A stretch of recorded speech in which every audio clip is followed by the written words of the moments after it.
TV9 network পরিচালিত বিশ্বের সবথেকে বড় football talent hunt Indian tigers and tigresses ব্যাপক সাড়া ফেলে দিয়েছে।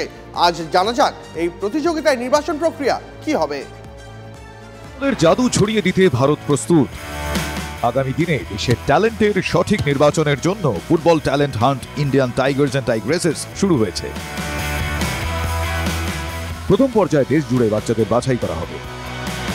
দ্বিতীয় পর্যায়ে বিভিন্ন শহরে 100টি ক্যাম্প করা হবে, যেখানে আন্তর্জাতিক বিশেষজ্ঞরা AI এর সাহায্যে প্রথম রাউন্ড থেকে আসা শিশুদের ট্রায়াল নেবেন। এর মধ্যে 200 জন ছেলে এবং 200 জন মেয়ে পরবর্তী রাউন্ডে যাবে। Amazing to see all of you being interested in football and supporting the hunt for the Tigers and Tigresses. Yeah, I look forward to work with all of you and see you later on the pitch.